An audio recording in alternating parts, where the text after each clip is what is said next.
අද 2026 ජූලි 9 ජූලි 9 ශ්‍රී ලංකාවේ දේශපාලන ඉතිහාසයේ විශේෂයෙන් නිදහසින් පසු ඉතිහාසයේ ඉතිහාසගත දිනයක්.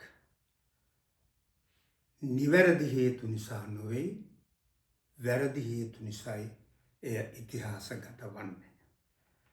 අදින් සිව් වසරකට පෙර 2022 ජූලි 9 වැනිදා එදා ජනාධිපතිවරේ ධූරයේ සිටි ගෝඨාභය රාජපක්ෂ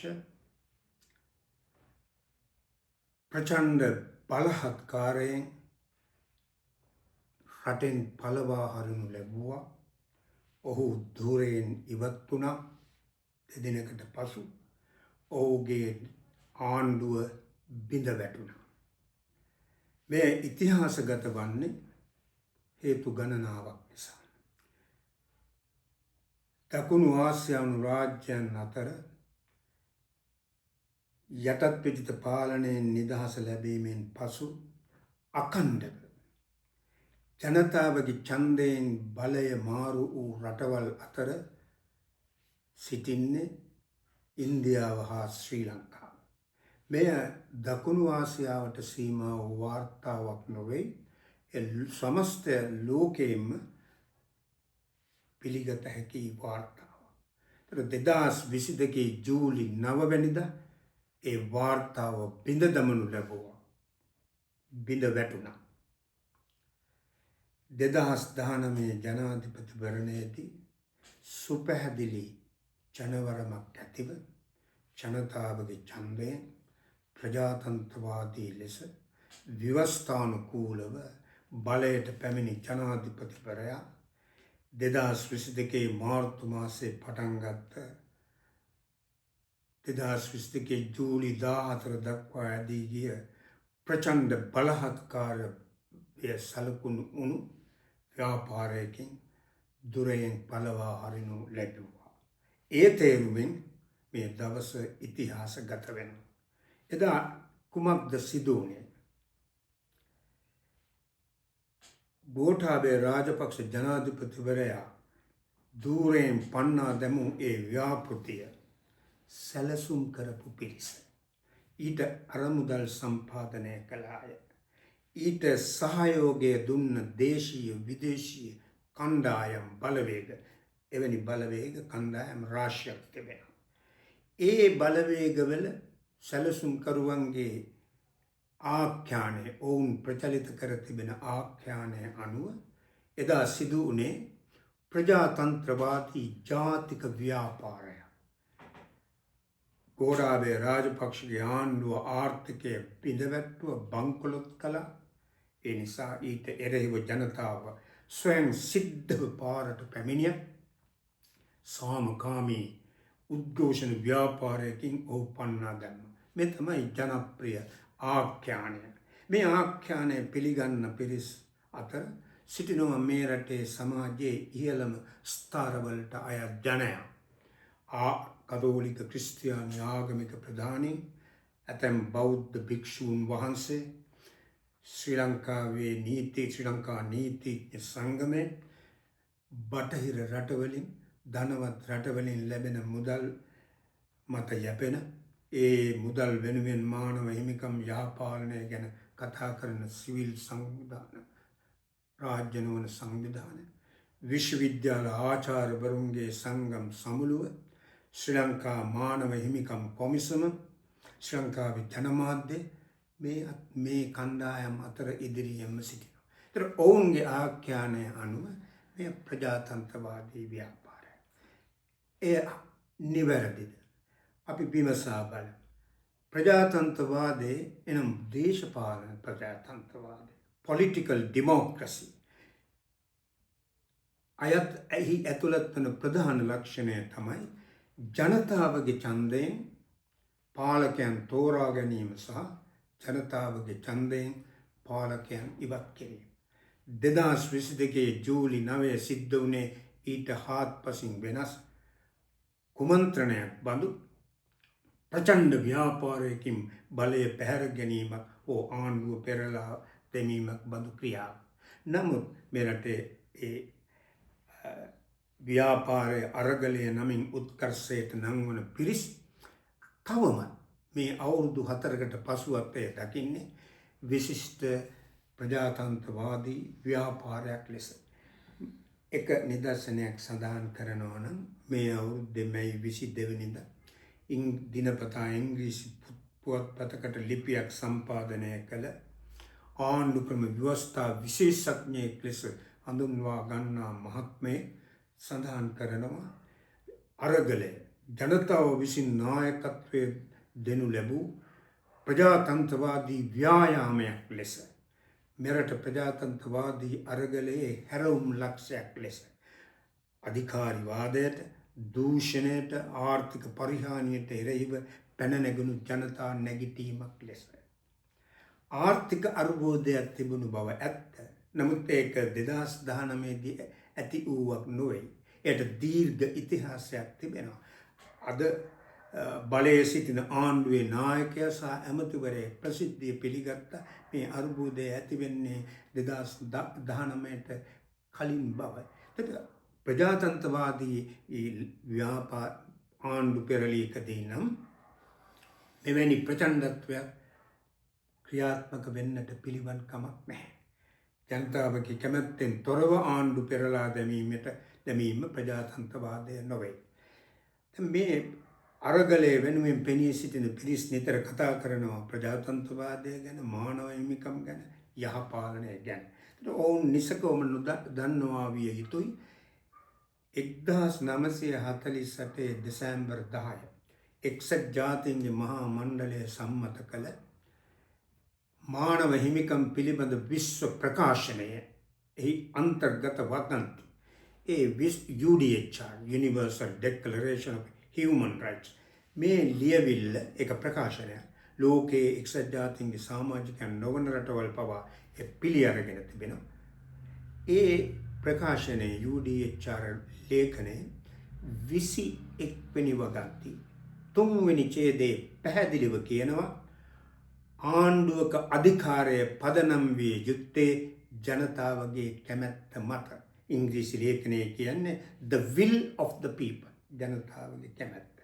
ඊළඟට ඒ වාක්‍යෙම කියනවා ජනතාවගේ කැමැත්ත ප්‍රකාශ කෙරෙන්නේ කලින් කලට periodically පැවැත්වෙන සාධාරණ ඡන්ද විමසීමකින්. එසේනම් ජූලි 9 සිද්ධ වුණේ ඒ එක්සත් ජාතීන්ගේ මානව හිමිකම් පිළිබඳ විශ්ව ප්‍රකාශනයේ අඩංගු ප්‍රධාන මූලධර්මයක් උල්ලංඝනය කිරීම. එය තවමත් ප්‍රජාතන්ත්‍රවාදය ලෙස හඳුන්වන උගත්තු පූජකවරු ජනමාධ්‍යවේදීන් නීතිඥයෝ මේ රටේ සිටිනවා තවමත්. එතන මේ ව්‍යාපාරය හඳුන්වනවා ජාතික ව්‍යාපාර, ජනතා ව්‍යාපාර. නමුත් ඔවුන් උත්තර දෙන්නේ නැහැ. ඒ ජනතා ව්‍යාපාරයේ රියදුරු අසුනේ ඩ්‍රයිවිං සීට් එකේ හිටියේ එදා ඇමරිකානු තානාපතිනි ජුලි චන්. ඊට පස්සේ ඒ ඇමරිකා එක්සත් ජනපදයේ භූදේශපාලනික භූ ආර්ථික උවමනාවන් ක්‍රියාත්මක කිරීමට සැදී පැහැදී තිබෙන සිටින ඔවුන්ගේ නිලධාරීන්, එක්සත් රාජධානිය, යුරෝපා සංගමය, ඉන්දියාව මේ පිළිබඳ පැහැදිලි සාක්ෂි තිබෙනවා. මේ සාක්ෂි මගේ වැඩසටහන් වල සඳහන් කරලා තිබෙනවා. ඒ සාක්ෂි ගණනාවක් අරගලය නමින් හඳුන්වන ලද ඒ regime change ව්‍යාපෘතිය තන්ත්‍ර පෙරළිය ව්‍යාපෘතිය අලලාමා රචනා කළ කාලු මෝදර වර්ණ විප්ලවය හෙවත් regime change ව්‍යාපෘතිය 2022 ග්‍රන්ථයේ සාක්ෂි සහිතව දිනවකවානු සහිතව සඳහන් කරලා තිබෙනවා. මම එක නිදර්ශනයක් උපුටා දක්වන්න. ඒ තමයි ගෝඨාභය රාජපක්ෂ ධූරයෙන් ඉවත් වූ පසු රටින් පලා ගිය පසු අනුප්‍රාප්තික ජනාධිපතිවරයා තෝරා ගැනීමේ ඡන්ද විමසීම පාර්ලිමේන්තු ඡන්ද විමසීම තිබුණේ 2022 ජූලි 20. ඊට දවස් දෙකකට කලින් අමරිකානු තානාපතිනිය ප්‍රමුඛ බටහිර රටවල තානාපති නියෝජිතයෝ 6 දෙනෙක් පාර්ලිමේන්තුවට ගිහිල්ලා කතානායක හමු වෙලා සොයා බලනවා මේ ඡන්ද විමසීම හරියට කෙරෙනවද කුමන ආකාරයකටද සිදුවන්නේ කියලා. මේ කිසිසේත්ම රාජතාන්ත්‍රික කාර්යභාරයක් නෙවෙයි, වගකීමක් නෙවෙයි, අධිපතිවාදී ලෙස ශ්‍රී ලංකාවේ අභ්‍යන්තර කටයුතු වලට මැදිහත් වීම. ඔවුන් පසුව කිව්වා තමන් ගියේ කතානායකවරයාගේ ආරාධනයෙන් කියලා. ආරාධනයෙන් ගියත් එතන තිබෙනවා රටේ අභ්‍යන්තර කටයුතු වලට මැදිහත් වීම. අනිත් කාරණේ ආරාධනයෙන් නම් ඇයි ඇමරිකාවට, බ්‍රිතාන්‍යයට, නව ශ්‍රීලන්තයට, ඕස්ට්‍රේලියාවට, කැනඩාවට සහ යුරෝපා සංගමයට විතරක් ඒ ආරාධනය එන්නේ. ඒ ඔවුන්ට ඒ ආරාධනය ලැබෙන්නේ ඔවුන් බලවත් රටවල් නිසා නම් ඇයි තවත් බලවත් රටවල් ලෝකෙ තියෙනවා. චීනය, ඉන්දියාව, රුසියාව, ඉරානය ඒ රටවලට ඒ ආරාධනය ලැබුණේ නැහැ. එයින් පැහැදිලි වන්නේ මේ අරගලය නම් වූ ව්‍යාපෘතිය විසින් කුමක්ද සිදුකට තිබෙන්නේ? මේ රටේ ප්‍රජාතන්ත්‍රවාදී ලෙස බලයට පත් වූ ආණ්ඩුව පළවා හැර අධිපති ජාතීන්ට අවනත කීකරු වහල් රාජ්‍යයක් බිහි කිරීමේ සන්ධිස්ථානයක් තමයි මේ අරගලය විසින් නියෝජනය කෙරෙන්නේ. මේ ප්‍රජාතන්ත්‍ර විරෝධී, ව්‍යවස්ථා විරෝධී ප්‍රචණ්ඩ ව්‍යාපාරයේ ප්‍රතිවිපාක මොනවද? ඒ ප්‍රතිවිපාක දැන් අපිට ඇස් ඉදිරිපිට දකින්න තිබෙනවා. එක් ප්‍රතිවිපාකයක් තමයි නිදහසින් පසු ශ්‍රී ලංකා දේශපාලන ඉතිහාසයේ අස්වාභාවික දේශපාලන විකෘතියක් නිර්මාණය වුණා. 2020 මහා අගෝස්තු මහා මැතිවරණයේදී මන්ත්‍රී ධූරයක් පවා දිනා ගැනීමට නොහැකි වූ එක්සත් ජාතික පක්ෂයේ නායකයා ඔහු එකල ජාතික ලැයිස්තු මන්ත්‍රීවරයෙකු ලෙස පාර්ලිමේන්තුවේ සිටි ඔහු අගමැති ධූරයට පත් වෙනවා. ඔහු ඉන්පසු ජනාධිපති ධූරයට පත් වෙනවා. ප්‍රජාතන්ත්‍රවාදය ගැන කතා කරන අරගල හිතවාදී පක්ෂපාතී බලවේගවලට ඒක ප්‍රශ්නයක් වෙන්නේ නැහැ. ඒක ඊළඟට මෙහි ප්‍රතිඵලයක් වශයෙන් ශ්‍රී ලංකාව විදේශීය ග්‍රහණයට බරපතල ලෙස අසු වෙනවා. ඒ තුළ සිර වෙනවා. මේ පිළිබඳව අපි පසු තවත් විස්තර සහිතව කතා කරන්න බලාපොරොත්තු වෙනවා. මම එක නිදර්ශනයක් සඳහන් කරනවා නම් මේ පහුගිය ජූනි 21 කියන්නේ 2026 ජූනි 21 ශ්‍රී ලංකාවට ආවා. එක්සත් ජනපදයේ මධ්‍යම සහ දකුණු ආසියානු කටයුතු භාර සහකාර රාජ්‍ය ලේකම්වරයා පෝල් කපූර්. ඔහු ශ්‍රී ලංකාවට පැමිණ ශ්‍රී ලංකාවේ නාවික හමුදාවට අති නවීන සංනිවේදන පහසුකම් මෙවලම් ප්‍රදානය කරනවා. ඒ අවස්ථාවේදී ඔහු ප්‍රකාශ කරනවා ශ්‍රී ලංකාව ඉන්ඩෝ පැසිෆික් ව්‍යාපෘතියේ පාර්ට්නර් කෙනෙක් කවුල්කරුවෙක් කියලා. කුමක්ද මේ ඉන්ඩෝ පැසිෆික් ව්‍යාපෘතිය? මේ පිළිබඳව අපි පසුව විස්තර සහිතව කතා කරන නිසා ඉතාම කෙටියෙන් කිව්වොත් ඉන්ඩෝ පැසිෆික් ව්‍යාපෘතියේ සම්පූර්ණ නම Free and Open Indo-Pacific Strategy. මේ ව්‍යාපෘතිය හදලා තියෙන්නේ අද බටහිර කඳවුරේ ආර්ථික දේශපාලන ආධිපත්‍යයට අභියෝගයක් ලෙස මතුව තිබෙන චීනය බිඳ දැමීම සඳහා අවශ්‍ය වූ චීනය සමග යුද්ධ කිරීම සඳහා. එතකොට මේ ව්‍යාපෘතියේ හවුල්කරුවෙක් වෙන්න ශ්‍රී ලංකාවට තිබෙන අවශ්‍යතාව කොහොමද? ඇමරිකානු සහකාර රාජ්‍ය ලේකම් කරන මේ ප්‍රකාශය වැරදි කියලා ආණ්ඩුව කියන්නේ නැහැ. එමනම් එය අපිට පිළිගන්න වෙනවා ඒ නිවැරදි බව. අනිත් පැත්තෙන් ආණ්ඩුව ඒ ප්‍රකාශය කරන්නේත් නැහැ. ඒතර ඇමරිකාවම නිල වශයෙන් ප්‍රකාශ කරනවා ශ්‍රී ලංකාව ඉන්ඩෝ පැසිෆික් උපාය මාර්ගයේ හවුල්කරුවෙකු බව.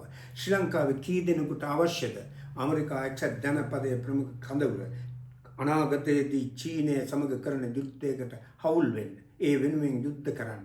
එවැන්නකට රට ගොදුරු කරන තැනට මේ රට තල්ලු කර දමනු ලැබුවේ ප්‍රජාතන්ත්‍රවාදී, අහිංසාවාදී, සාමකාමී යන ලේබල අලවන ලද, සලුපිලි පළඳවන ලද අරගලය නැමැති ව්‍යාපෘතිය විසින්. මීට අමතරව මා දකින ප්‍රතිවිපාක තමයි රටේ ජීවන වියදම පාලනය කළ නොහැකි ලෙස ඉහළ යමින් තිබෙනවා. LTT බෙදුම් වාදය ඉතාම ඉහළ ප්‍රබල තැනකට ළඟා වී තිබෙනවා, ළඟා වෙමින් ඉදිරියට යමින් තිබෙනවා. මේ රටේ සભ્યත්ව පදනම බිඳ දැමීමේ වැඩසටහන ඉදිරියට යමින් තිබෙනවා. සමාජ සදාචාරයේ බරපතල පරිහානියක් දකින්නට තිබෙනවා. මෙන්න මේ ප්‍රතිවිපාක ඇති කරපු මේ අරගලය පිළිබඳව සාක්ෂි සහිතව, නම්ගම් ඇතිව, දිනවකවානු ඇතිව මා රචනා කළ ගාලු මෝදර වර්ණ විප්ලවය හෙවත් රෙජීම් චේන්ජ් ව්‍යාපෘතිය 2022 ග්‍රන්ථයේ විස්තර කොට තිබෙනවා.